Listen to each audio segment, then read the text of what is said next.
আমাদেরকে জানিয়ে দিয়েছেন ওয়াকাদা রাব্বুকা আল্লা তা'বুদু ইল্লা ইয়্যাহু ওয়া বিল ওয়ালিদাইনি ইহসানা। আল্লাহ রাব্বুল আলামিন বলেন, তোমার রব আদেশ করেছেন তোমরা যেন তাকে বাদ দিয়ে অন্য কারো ইবাদত করো না, অন্য কারো দাসত্ব করো না, উপাসনা করো না। ইল্লা ইয়্যাহু ওয়া বিল ওয়ালিদাইনি ইহসানা, এবং তোমাদের পিতামাতার সাথে সৎ ব্যবহার করো। ইম্মা ইয়াবলুগান্না ইনদাকাল কিবারা আহাদুহুমা আও কিলাহুমা ফালা তাকুল লাহুমা ওয়া কুল লাহুমা কাওলান কারীমা। তোমাদের মাতা পিতার প্রতি সৎ ব্যবহার করো এবং তারা দুজনেই, মা অথবা বাবা দুজনের মধ্যে যদি একজনও তুমি পার্থক্যে তাদের লাগাল পাও, তোমার কথার কারণে, তোমার ব্যবহারের কারণে, আচরণের কারণে, তোমার মা অথবা তোমার বাবা যেন তাদের মুখ থেকে উপশব্দটা তুমি বলিও না। অর্থাৎ তোমার আচরণের কারণে তোমার মা এবং তোমার বাবা যেন তারা তোমার প্রতি দুঃখ এবং অনুতাপ করে উপশব্দটা যেন না বলে। আল্লাহ রাব্বুল আলামিন সূরা বনী ইসরাঈলের মধ্যে আমাদেরকে জানিয়ে দিয়েছেন। পরবর্তী আয়াতে আল্লাহ পাক বলেন, ওয়াখফিদ লাহুমা জানাহাজ যুল্লি মিনার রাহমা।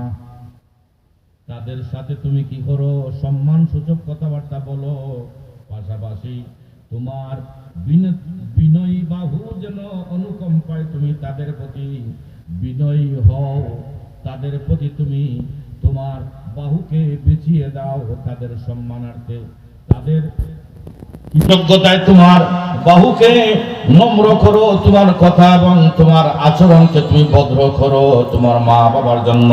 আল্লাহ রাব্বুল আলামিন বলে দিয়েছেন, ওয়া কুর রাব্বিরহামহুমা কামা রাব্বায়ানি সগীরা। সেই মা বাবার দোয়া আল্লাহ পাক শিখিয়ে দিলেন, যার মা বাবা কবরে চলে গেছে, কবরে যাওয়ার পর তুমি সন্তান যখন মা বাবার কবরের সামনে দাঁড়াইয়া বা অথবা মসজিদের কোনায় বসে বসে মা বাবার জন্য দুটি হাত পেতে যখন তুমি রাব্বিরহামহুমা কামা রাব্বায়ানি সগীরা বলে যখন দুটি হাত তুলবা, এর অর্থ হলো আল্লাহকে বলছো, হে আমাদের রব, আমার প্রতিপালক, ঠিক সেভাবে আমার মা বাবা যারা কবরে আছে, আমার মা বাবা যেভাবে আমাকে শৈশবে আমাকে লালন করেছে, আমাকে পালন করেছে, আমাকে শৈশবে মহব্বত করেছে, যেই মা যেই বাবা আমাকে তার ত্যাগ সম্পূর্ণ সর্বাত্মক ত্যাগ স্বীকার করে মা এবং বাবা আমাকে লালন পালন করেছে, রব্বুল আলামিন ঠিক সেভাবেই আমার মা বাবাকে কবরে তুমি তাদের প্রতি দয়া দেখাও, মায়া দেখাও। সুবহানাল্লাহ। আল্লাহ রাব্বুল আলামিন সন্তানকে তার মা বাবার জন্য দোয়া করার এইভাবেই বলেছেন যে তুমি তোমার মা বাবার সামনে তোমার বাহু বিনয় করো, তুমি নম্র হয়ে যাও, তোমার আচরণের কারণে তোমার মা এবং বাবা যেন কষ্ট যেন না পায়, মা এবং বাবা যেন তোমার আচরণের কারণে উপশব্দটা তাদের মন থেকে যেন বাহির না হয়, এভাবেই ওয়াকুল লাহুমা কাওলান কারীমা, সম্মান সূচক ভাবে তাদের সঙ্গে কথাবার্তা বলো। আল্লাহ রাব্বুল আলামিন বলেন, এই জন্য মা এবং মা বাবা যখন তাদের কবরে চলে গেছে, মা বাবার জন্য এভাবে দোয়া করবা, হে আমাদের রব, আমার মা বাবা শৈশবে যেভাবে আমাকে লালন পালন করেছে, আমাকে দয়া দেখাইছে, মহব্বত দেখাইছে, মায়া দেখাইছে, আমার মা বাবারে তুমি কবরে এভাবে মহব্বত করো, দয়া দেখাও, মায়া দেখাও, মহব্বত করো। সুবহানাল্লাহ। মা এবং বাবা আমাদের এত আন্তরিক, আল্লাহ রাসূল বলেছেন, রিদাল্লাহু ফি রিদাল ওয়ালিদ ওয়া সাখাতাল্লাহু ফি সাখাতিল ওয়ালিদ। আল্লাহর নবী বলেন, উম্মত তুমি তোমার মা বাবা যদি তোমার উপরে খুশি থাকে, তোমার আচরণের কারণে, তোমার ব্যবহারের কারণে, তোমার মা বাবা যদি তোমার উপরে খুশি থাকে, তাহলে তোমার উপর মহান আল্লাহ রাব্বুল আলামিন খুশি হয়ে যান। সুবহানাল্লাহ। আর তোমার মা এবং বাবা যদি তোমার আচরণের কারণে তারা বেজার হন, রাগ হন, তোমার আচরণে দুঃখ পান, কষ্ট পান, তাহলে আল্লাহ নবী বলেন ওয়া সাখাতাল্লাহু ফি সাখাতিল ওয়ালিদ, তোমার মা তোমার আচরণের কারণে তোমার মা বাবা যখন বেজার হবেন, রাগ হবেন তোমার প্রতি, আল্লাহ তোমার উপরে বেজার হবেন। আল্লাহু আকবার। আল্লাহ তোমার উপরে অসন্তুষ্ট হবেন। এই জন্য ভাইরা বন্ধুরা, মা এবং বাবা আমাদের সকলেরই অতি আপনজন। মা বাবার দোয়া যেমনি ভাবে কবুল হয়, ঠিক তেমনি ভাবে মা বাবার বদদোয়া আল্লাহর দরবারে কবুল হয়ে যায়। আল্লাহ রাসূল সাল্লাল্লাহু আলাইহি সাল্লাম বলেছেন, তিন শ্রেণীর মানুষের দোয়া আল্লাহ রাব্বুল আলামিন সঙ্গে সঙ্গে কবুল করেন।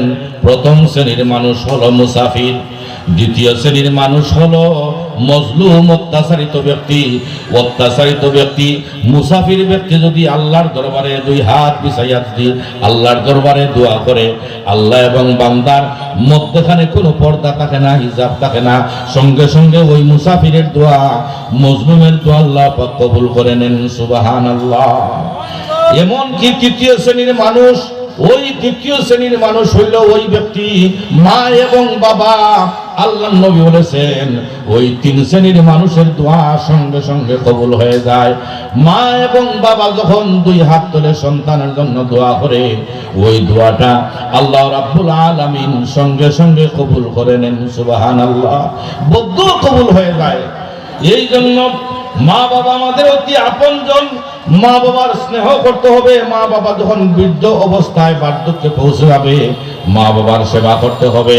আল্লাহ রাসূল সাল্লাল্লাহু আলাইহি সাল্লাম হযরতে আবু উমামা রাদিয়াল্লাহু তাআলা আনহু বর্ণনা করেন, আল্লাহ রাসূলকে এক ব্যক্তি প্রশ্ন করল, ইয়া রাসূলুল্লাহ, ইয়া হাবিবাল্লাহ, ওগো আল্লাহর নবী, আমার পিতামাতার কি হক রয়েছে আমার উপর? আল্লাহর নবী বলেন, আমার সাহাবী, তোমার মা এবং বাবা তোমার জন্য জান্নাত, আর না হয় তোমার মা এবং তোমার বাবা তোমার জন্য জাহান্নাম। আল্লাহু আকবার। তোমার মা এবং বাবা তোমার জন্য জান্নাত। আল্লাহর নবী বলেছেন, উম্মত মা বাবার সেবা করে, মা বাবার খেদমত করে তুমি জান্নাত ওয়াজিব করতে পারো না। তোমার মতো হতভাগা উম্মত, সম্ভক্ত উম্মত আর হইতে পারে না। মা বাবা যার উপরে খুশি, মা বাবার সেবা করে, মা বাবার খেদমত করে যে ব্যক্তি তার বাকি জিন্দগি চালিয়ে যাইতে পারে, মা বাবার জন্য উৎসর্গ করে, আল্লাহ নবী বলেন ওই ব্যক্তির জন্য আল্লাহ রাব্বুল আলামিন তাকে জান্নাত ওয়াজিব করে দেন। সুবহানাল্লাহ। ভাইরা, বন্ধুরা, বাবারা, হযরতে বায়েজিদ বুস্তামি রাহমাতুল্লাহ আলাইহি, আমরা জানি মায়ের দুআয় আল্লাহর ওলি হয়ে গেছিলেন। মা বাবার খেদমত করে মায়ের জন্য বায়েজিদ বুস্তামি রাহমাতুল্লাহ আলাইহি এমন খেদমত করলেন, সারাটা রাত্র পানির পেয়ালা হাতে নিয়ে জাগিয়ে রইলেন। সকালবেলা যখন মা ঘুম থেকে উঠে দেখেন সন্তানের হাতে পানির পাত্র, মা বলেন, বাবা, এত রাত্রে, মধ্যরাত্রে আমি তোমাকে পানির জন্য ডাক দিয়েছিলাম, আমার আবার পিপাসায় আবার কোন সময় যেন আমার ঘুম লেগে গেল। বাবারে, তোমার হাতে পানির পাত্রটা আমি সকালবেলা এখন দেখতে পাইতেছি, তুমি কি রে বাবা, তুমি ঘুমাও নাই? সন্তান বলে, মা, তুমি যখন আমাকে পানির জন্য ডাক দিয়ে বলেছো, বাবা আমাকে পানি দাও, ঘরের মধ্যে পানি না পেয়ে আমি দূর থেকে আমি পানি নিয়ে এসে দেখি মা তুমি ঘুমিয়ে গেছো। আমি ডাক দেই নাই গো মা, তোমার ঘুম ভেঙে যাবে, আমি ডাক দেই নাই, আমি সারাটা রাত্র জেগে রয়েছি। কোন সময় মা তোমার ঘুম ভাঙে, ওই সময় তোমার হাতে আমি পানির পেয়ালাটা দিয়ে দিব। মা খুশি হয়ে সন্তানের জন্য দুটি হাত বিছাইয়া দিলেন, দিয়ে বললেন, বাবারে, তোমার জন্য আমি দোয়া করলাম, তোমাকে যেন আল্লাহ রাব্বুল আলামিন এই জগতের শ্রেষ্ঠ একজন অলিক পরিণত করে দেন। সুবহানাল্লাহ। বাইতুল মুস্তামি মায়ের কই আল্লাহর ওলি হয়ে গেছিলেন। এই জন্য ভাইরা বন্ধুরা, মা বাবা হচ্ছেন আমাদের জন্য একটা নিয়ামত। আল্লাহ রাসূল সাল্লাল্লাহু আলাইহি সাল্লাম ইরশাদ করেন, কবিরা গুনাহের মধ্যে অন্যতম কবিরা গুনাহ হলো যে কোনো ব্যক্তি তার মা বাবাকে গালমন্দ করে। সাহাবীরা বলেন, ইয়া রাসূলুল্লাহ, ইয়া হাবিবাল্লাহ, আপন মা নিজের মাকে নিজের বাবাকে কেউ কোনো গালি দেয়নি। আল্লাহর নবী বলেন ওই ব্যক্তি যদি অনর্থক ভাবে অন্য কারো পিতাকে বা মাতাকে গালি দেয়, আর এই গালিটা তার নিজের মা বাবার উপরে গিয়া পড়ে। সুবহানাল্লাহ। নিজের মা বাবার উপরে এই গালিটা গিয়া পড়ে। এই জন্য মা আমাদের জন্য, বাবা আমাদের জন্য, সন্তানের জন্য একটা নিয়ামত, এটা রহমত। হাদিসের ভাষায় মা বাবাকে রাব্বুল সাকির বলা হয়, অর্থাৎ ছোট প্রভু হিসাবে। কারণ আল্লাহ রাব্বুল আলামিন তার বান্দা তার বান্দিকে যেভাবে লালন করেন, পালন করেন, সকাল থেকে আপনার ঘুম থেকে উঠান, আবার ঘুম পাড়ান, আল্লাহ রাব্বুল আলামিন তাকে রিজিক দেন, তাদেরকে হাঁটা চলার ব্যবস্থা করে দেন, তারে সম্মান করেন। আল্লাহ রাব্বুল আলামিন সর্বদা তার রহমতের নজরে হেফাজত করে রাখেন। ঠিক তেমনি ভাবে মা বাবার খাসিয়ত হইল, মা বাবা সন্তানকে সর্বদা তার আপন পর্যবেক্ষণের মধ্য দিয়ে রাখে। সুবহানাল্লাহ। ভাইরা বন্ধুরা, এই জন্য মা বাবার 14টি হক রয়েছে সন্তানের প্রতি। 14টি হক হইল মা এবং বাবা দুনিয়াতে জীবিত অবস্থায় যার আছে, 7টি হক সন্তানে আদায় করতে হবে। আর মা বাবা যখন কবরে চলে যাবে, তখন সময় ওই সন্তান ওই মা এবং বাবার জন্য মৃত্যুর পর আরো 7টি হক আদায় করতে হবে। প্রথমত হক হলো অর্থাৎ মা বাবার আজমত পূরণ করা, পিতা মাতার প্রতি শ্রদ্ধাশীল হওয়া। দ্বিতীয় হক হইল সন্তানের প্রতি মা বাবাকে মনে প্রাণে কি করা, ভালোবাসা। তৃতীয় হক হইল সর্বদা মা বাবার আদেশ এবং নিষেধগুলি মানিয়া চলা। চতুর্থ হক হলো সন্তানের জন্য তাদের প্রয়োজন পূর্ণ করা। পঞ্চম হক হলো তাদের কি করা, তাদের খেদমত করা। এবং ষষ্ঠ নম্বর হক হলো সবসময় তাদের সুখে শান্তিতে মা বাবা তাকে সে চেষ্টা করা। সন্তানের জন্য মা বাবা কিভাবে সুখে থাকে, শান্তি থাকে, সেই চেষ্টা করা। সপ্তম হক হলো সন্তানের জন্য নিয়মিত মা বাবার সাক্ষাৎ এবং দোয়া নেওয়া, মা বাবার শুশ্রূষা করা। মা বাবা যদি মারা যান, আল্লাহর নবী বলেন, উম্মত কবরে যাওয়ার পরেও তোমার মা বাবার আরো 7টি হক রয়েছে, তুমি আদায় করবে। 1 নম্বর হক হলো মা বাবা মারা যাওয়ার পর তাদের মাগফিরাতের জন্য দোয়া করা। আর দ্বিতীয় হক হলো তাদের রুহানির মধ্যে দোয়া দুরূদ তেলাওয়াত বসাইয়া দেওয়া। আর চতুর্থ হক হলো মা বাবা যখন তাদের সঙ্গী সাথী জীবিত অবস্থায় যাদের বন্ধু বান্ধব মা বাবার ছিল, আত্মীয় স্বজন ছিল, মারা যাওয়ার পর মা বাবার সঙ্গী সাথী বন্ধু বান্ধবের সঙ্গে ভালো ব্যবহার করা, তাদের খবর করা, সম্মান করা, আত্মীয় স্বজনের সৎ ব্যবহার করা।